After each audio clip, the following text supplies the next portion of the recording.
Hi YouTubers, Jay Smith back again.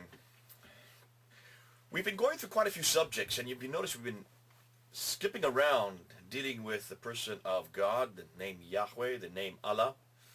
We've talked quite a bit about the Trinity. We've done 3 videos on the Trinity, on the crucifixion. Talked about, goodness sakes, we've talked about the Quran a bit, of whether or not it's corrupted or not, or whether the Bible is corrupted or not.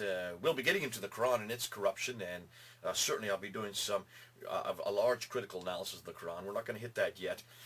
But one area that we've not covered is the Prophet Muhammad. Now, I know it's important that we need to do that. So the next few videos are going to be a series on looking at the Prophet Muhammad, and I'm sure there are going to be some things I'm going to say that will not be pleasing to a lot of the Muslims who are listening. And I'll get a lot of vitriol in your responses there on YouTube. You're good at that, and I think we're expecting it. I'm expecting it. But the first thing I want to talk about is how or what we know about Muhammad. Where do we get our material from? And try to help you understand that there is a dilemma here for Muslims, because the man Muhammad is a historical figure. He lived, supposedly was born in 570 AD and died in 632. So roughly a little over 60 years old before he died. And having been born there, and of course, according to your traditions in Mecca, growing up in Mecca, living in Mecca up until about 610, I'm sorry, not 610, 622. 610 is when he started receiving his revelations while he was living in Mecca. And from 610 to 622, those revelations continued to be received at different periods for that 12-year period, until he then moved from Mecca to Medina at the Hijrah, according to your traditions, in 622, and the last 10 years of his life, 622 to 632, he then lived in Medina, according to your traditions. And you notice I'm saying that over and over again, according to your traditions. And here's the dilemma. Historically speaking, we don't know much about Muhammad from his time period. There is not anything written about him during his lifetime. And so almost everything that we are dependent on for the stories surrounding the Hira cave when he first received his first revelation, surrounding how he received his revelation, even considering the fact that he did receive his revelation, surrounding the fact how he got his authorship or how he got his authority for being a prophet. All these stories, his conflicts with the Quraysh there in Mecca, the difficulty he had with not only the tradesmen there, the fact that not many people followed him when he moved up in 622, even his conflicts with the Jews that lived there in Medina, the Banu Qanuqa family, the Banu Nadir family, and the Banu Qurayza family, and the Ansar, who were the Arabs who then came alongside him, the Muhajirun who went up with him. All these stories that surround that, they don't come from the 7th century when he was living. No, not at all. They don't come at all from the 7th century.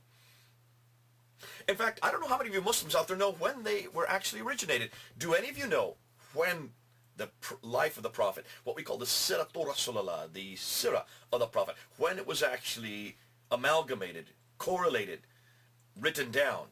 Not at all from the 7th century. The man you need to go to find out about the Prophet's life is named Ibn Ishaq, but we don't have any of his compilations. They don't exist today. Don't look for it. You're not going to find it. There's lots of references to him. So where do we go to find out about Muhammad? We go to one of his disciples. Ibn Ishaq died in 765, and there's the problem right there. Muhammad died in 632. 765, that's quite a bit later. That's 130 years later. We don't have his material. We have to go to one of his disciples. And the man we go to is named Ibn Hisham.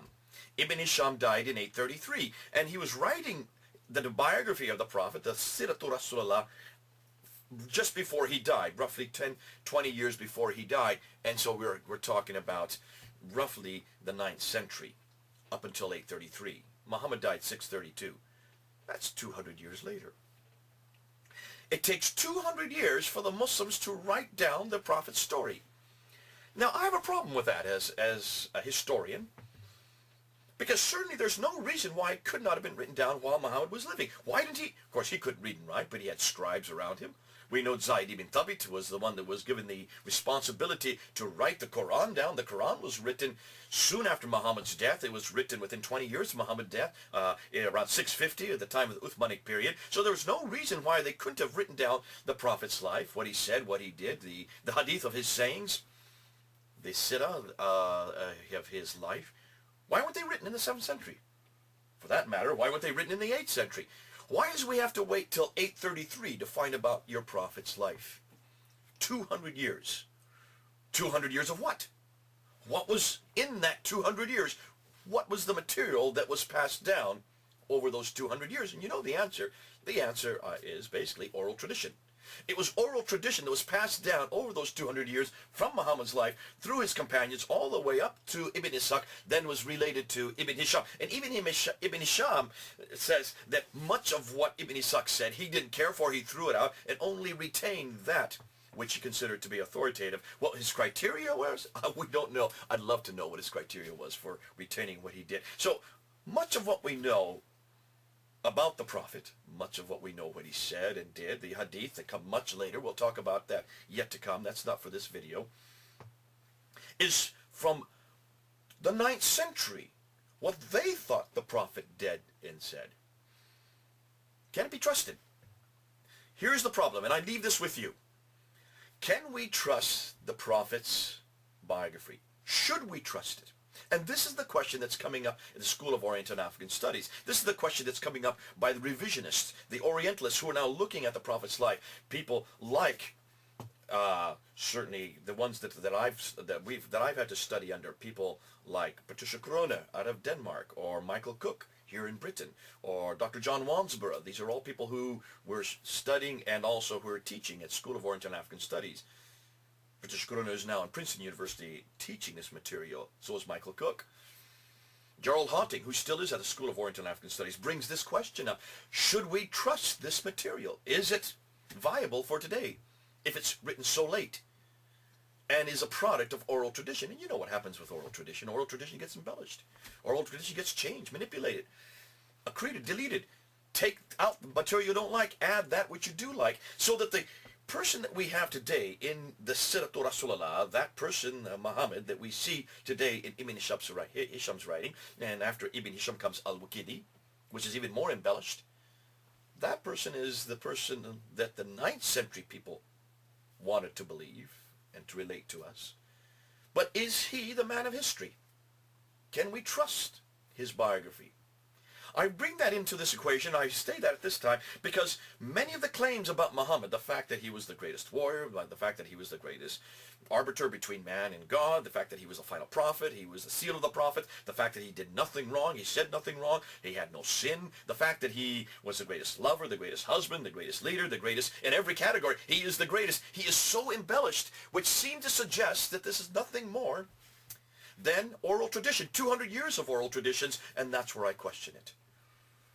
Now, I just bring that up because the historical equation seems to suggest that the Muhammad we know about, the Muhammad that we read about in all the biographies, many biographies, I've read 6 of them myself, these biographies are not the Muhammad of history, they are the Muhammad of faith. This hagiography that's been amalgamated and compiled and put together possibly in the 9th century. That Muhammad we're going to now talk about. That Muhammad we're going to start questioning. That Muhammad we're going to ask some critical questions of concerning whether or not he can claim to be a prophet, and whether or not he's a prophet for today. Good. I'll leave it there right now. That opens up the debate. We'll get it started there, get the ball rolling, and then we're going to see where we go from there. This is Jay then. Over and out. We'll talk to you later.